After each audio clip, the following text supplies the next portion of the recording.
शल बाझ कंदे बाझारा मुझा परवर पाक प्यारा। शल बाझ कंदे बाझारा मुझा परवर पाक प्यारा। तू ही मालिको तू ही खालिको तू ही मालिको तू ही खालिको सिवा तुझे न ॿिया के सहारा। शल बाझ कंदे बाझारा मुझा परवर पाक प्यारा। शल बाझ धारा मुझा परवर पाक प्यारा।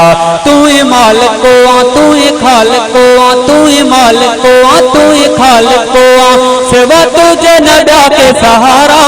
शल बाझ कंदे बाझारा मुझा परवर पाक प्यारा।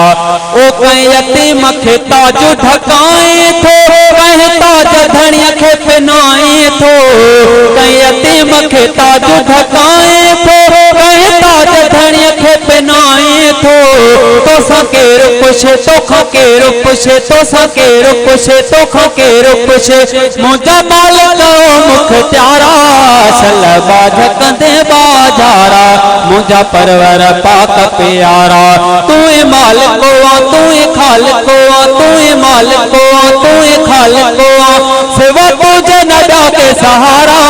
शल बाझ कंदे बाझारा मुझा परवर पाक प्यारा।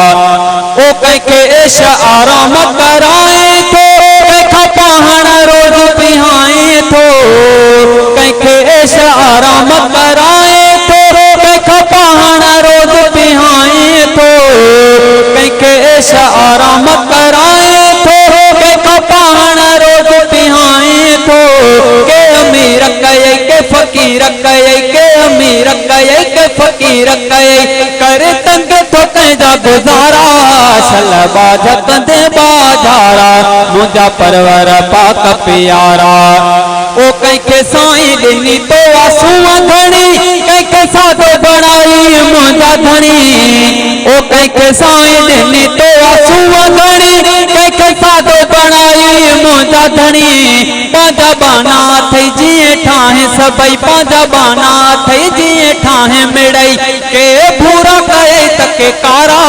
शल बाझ कंदे बाझारा मुझा परवर पाक प्यारा।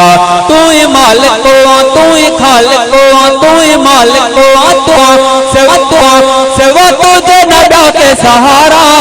शल बाझ कंदे बाझारा मुझा परवर पाक प्यारा।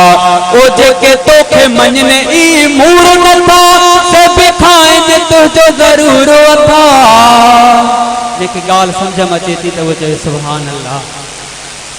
ओ जेके तोखे मञने ई मूड़ नथा सभ खाइनि तुझो ज़रूर अथा। न तू महीनो ॾे न मयार ॾिए न तू महीनो ॾे न मयार ॾिए तुझी आहे सतारी सतारा। शल बाझ कंदे बाझारा मुझा परवर पाक प्यारा। तू ही मालिको तू ही खालिको तू ही मालिको तू ही खालिको सिवा तुझे न ॿिया के सहारा। शल बाझ कंदे बाझारा मुझा परवर पाक प्यारा। मां अब्द तू वाहिद आहे मुझे बेशानी शरीक को नाहे तुझो। तुझी आहे अता मुझे खास खुदा तुझी आहे अता मुझे खास खुदा तोखां कई घुरन मुंह पारा। शल बाझ कंदे बाझारा मुझा परवर पाक प्यारा। तू ही मालिको तू ही खालिको तू ही मालिको तू ही खालिको सिवा तुझे न ॿिया के सहारा। शल बाझ कंदे बाझारा मुझा परवर पाक प्यारा। शल बाझ कंदे बाझारा मुझा परवर पाक प्यारा।